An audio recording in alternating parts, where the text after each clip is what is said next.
Welcome to my YouTube channel. आज की इस वीडियो में हम ENG 101 का क्विज़ नंबर 2 को सॉल्व करने जा रहे हैं।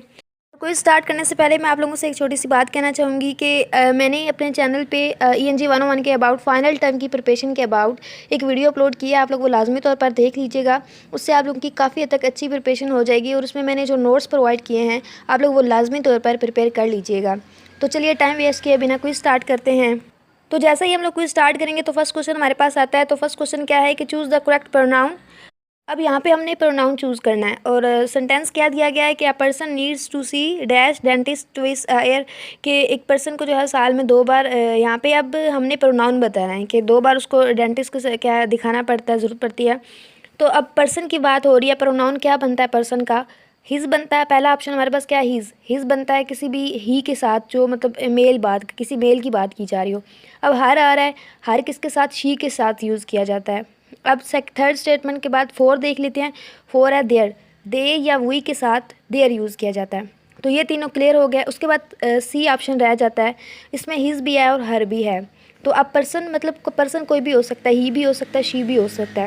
तो इससे आपको क्लियरली आइडिया हो गया होगा, पता चल गया होगा कि यहाँ पे इसका करेक्ट आंसर क्या है। सी इसका करेक्ट आंसर है। तो इसको सेव करते हैं और नेक्स्ट क्वेश्चन देख लेते हैं। तो नेक्स्ट क्वेश्चन हमारे पास है कि name the aspect of effectiveness lacking in the following sentence. अब सेंटेंस क्या दिया गया है कि I was hungry so I decided to complete my pending course, it really made me happy. तो अब यूनिटी क्या होती है? फर्स्ट ऑप्शन है यूनिटी। यूनिटी बेसिकली क्या होती है? जिसमें एक सेंटेंस में एक मेन आइडिया पे बात की जा रही होती है, एक एग्जैक्ट आइडिया दिया जा रहा होता है, सिर्फ एक आइडिया, ओनली वन। और सेकंड ऑप्शन है पैरेललिज्म। इसमें इक्वलिटी दी जाती है, मतलब इक्वल रखा जाता है दो सेंटेंसेस को या दो क्लासेस को। और थर्ड सिंटैक्स, मतलब इसमें कोई एरर है। और 4 है सिमेंटिक्स। सिमेंटिक्स में क्या होता है कि जो सेंटेंस होता है उसका स्ट्रक्चर जो है अगर वो ठीक नहीं है तो क्या होता है? सिमेंटिक्स होता है।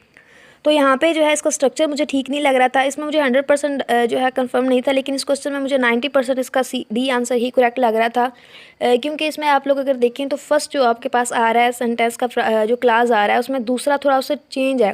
अगर ये बात यूँ ही होती कि I was hangry so it really made me happy, यहाँ पे एक सीक्वेंस नहीं बन रही, दरमियान में आ रहा है so I decided to complete my course.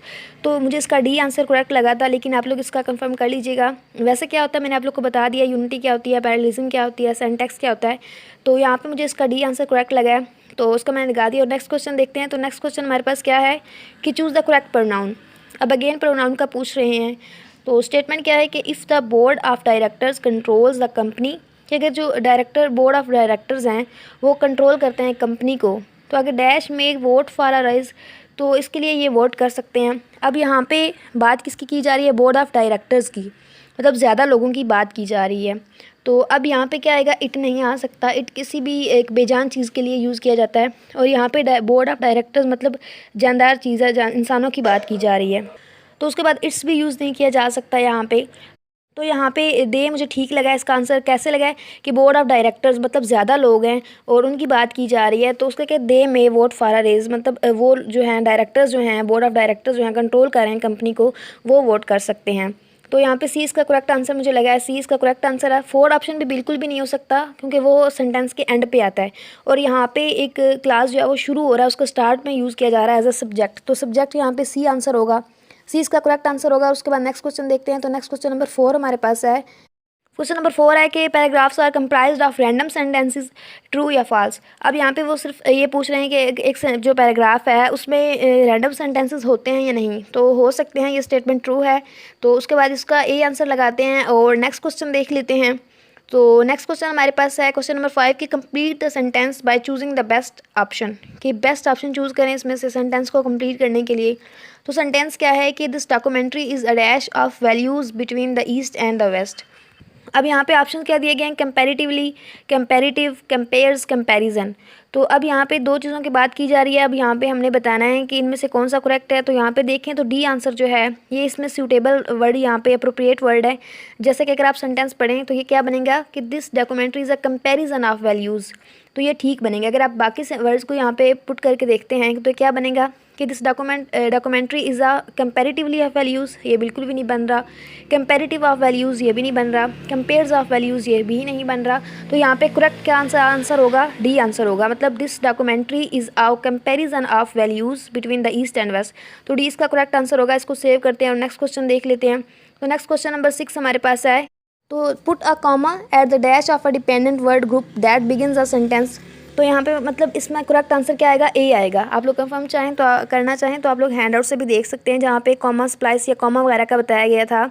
वहाँ पे ये दिया गया था कि जो कॉमा है वो जो हमारे पास वर्ड्स होते हैं, ज्वाइनिंग वर्ड्स होते हैं कंजंक्शन वाले, उनसे पहले भी यूज़ किया जाता है, और जो डिपेंडेंट वर्ड ग्रुप्स हैं उनके बाद एंड पे जो है वो भी यूज़ किया जाता है।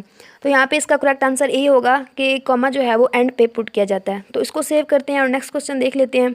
तो नेक्स्ट क्वेश्चन नंबर 7 हमारे पास है कि this is a matter for you and dash to decide. तो अब यहाँ पे फर्स्ट ऑप्शन है I, second me, third my and myself. तो यहाँ पे अगर आप स्टेटमेंट पढ़ें, सेंटेंस को पढ़ें, तो क्या बन रहा है कि this is a matter for you and me.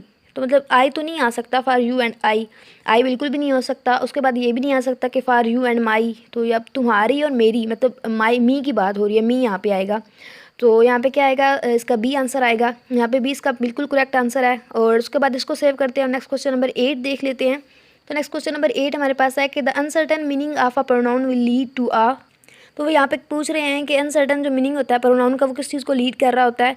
First option हमारे पास है पॉइंट ऑफ व्यू, सेकंड है कन्फ्यूजिंग सेंटेंस, उसके बाद थर्ड है conflict of opinion and fourth option है नन ऑफ द अबव। तो यहाँ पे इसका करेक्ट आंसर क्या होगा, बी होगा, कन्फ्यूजिंग सेंटेंस। कन्फ्यूजिंग सेंटेंस को जो क्या करता है यहाँ पे लीड करता है प्रोनाउन, और ये बिल्कुल करेक्ट आंसर है। और ये भी आपके हैंड आउट से ही दिया गया है। मोस्टली यहाँ पे आज के क्विज़ में ग्रामर आ रही है, लेकिन उसके अलावा जो ऐसी स्टेटमेंट्स वगैरह आ रही हैं, लाइक प्रोनाउन की बात की जा रही है या मेन आइडिया, इस चीज़ों की बात अगर की जाती है तो वो क्या है, ये आपके हैंड आउट से ही आ रहे हैं, सेंटेंस वगैरह। तो प्रोनाउन के अलावा बाकी चीज़ें आपके हैंड आउट से ही आ रही हैं, ये भी आपके हैंड आउट से है। इसका करेक्ट आंसर क्या होगा, बी होगा। और इसको सेव करते हैं, नेक्स्ट क्वेश्चन देखते हैं। तो नेक्स्ट क्वेश्चन नंबर 9 हमारे पास है कि choose the best option from the following. अब हमने बेस्ट ऑप्शन यहाँ पे चूज़ करना है। सेंटेंस क्या दिया गया है कि the sentence that express the main idea और point of a paragraph is called dash sentence. अब वो कह रहे हैं कि वो कौन सा सेंटेंस है जो मेन आइडिया को एक्सप्रेस करता है या point of the paragraph, paragraph के एक पॉइंट को जो है वो एक्सप्रेस करता है। तो पॉइंट का पैराग्राफ क्या होता है, मतलब जो मेन आइडिया होता है, तो वो उसी का पूछ रहे हैं यहाँ पे। तो यहाँ पे मतलब ये कौन सा बन जाएगा सेंटेंस, मेन सेंटेंस बनेगा, आइडिया सेंटेंस बनेगा, या टॉपिक सेंटेंस बनेगा, या पॉइंट सेंटेंस बनेगा।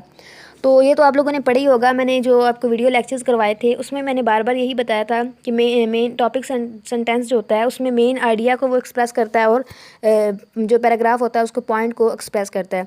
तो यहाँ पे इसका सी इसका करेक्ट आंसर है, और इसको लगाते हैं। और उसके बाद क्वेश्चन जो है क्वेश्चन नंबर 10 देख लेते हैं, और उसको इसका लास्ट क्वेश्चन है। तो वो हमारे पास क्या है कि the common point between a paragraph and sentence is that both deficit. यहाँ पे ऑप्शन क्या है, one idea, structures of grammar, semantics correctness, and four option है नन ऑफ दी अबव। तो यहाँ पे देखें तो बात क्या की जा रही है कि कॉमन पॉइंट क्या होता है एक पैराग्राफ और एक सेंटेंस में। तो बेसिकली एक पैराग्राफ में क्या हमें मतलब दिया जा रहा होता है और एक आइडिया दिया जा रहा होता है, एक चीज़ ऑथर जो है हमें एक आइडिया देता है, एक मेन आइडिया उसमें होता है। और उसके बाद सेंटेंस जो है उसमें भी अगर देखा जाए तो एक ही आइडिया दिया जा रहा होता है, एक ही चीज़ की बात की जा रही होती है, एक ही उसका कोई ना कोई मकसद होता है, ऑथर का कोई ना कोई वो मैसेज कन्वे कर रहा होता है। तो यहाँ पे इसका करेक्ट आंसर मुझे ए लगा है, और यही इसका करेक्ट आंसर है कि एक पैराग्राफ और सेंटेंस में जो मेन पॉइंट होता है वो क्या होता है, वन आइडिया, उसमें एक ही आइडिया दिया जा रहा होता है। यहाँ पे ए इसका बिल्कुल करेक्ट आंसर है। और इसको सेव करते हैं। तो यूँ हमारे 10 क्वेश्चन जो हैं वो कंप्लीट हो गए हैं। एंड आई होप कि आपको मेरी वीडियो से काफ़ी हद तक आइडिया हो गया होगा कि आपके क्विज़ में किस तरह के एमसीक्यूज़ आ रहे हैं। इसके अलावा अगर आप लोग फाइनल की प्रिपरेशन करना चाहें तो आप लोग मेरी वीडियो देख सकते हैं, मैं उसका लिंक भी डिस्क्रिप्शन में डाल दूँगी। और मेरे जो शॉर्ट लेक्चर्स हैं अगर आप लोग वो भी लेना चाहें तो ले सकते हैं। मज़ीद वीडियो अच्छी लगी हो तो प्लीज़ लाइक कीजिएगा, फ्रेंड्स से शेयर कीजिएगा, और अगर चैनल पर न्यू हैं तो चैनल को सब्सक्राइब करना मत भूलिएगा। Thank you so much for watching my video. अल्लाह हाफिज़।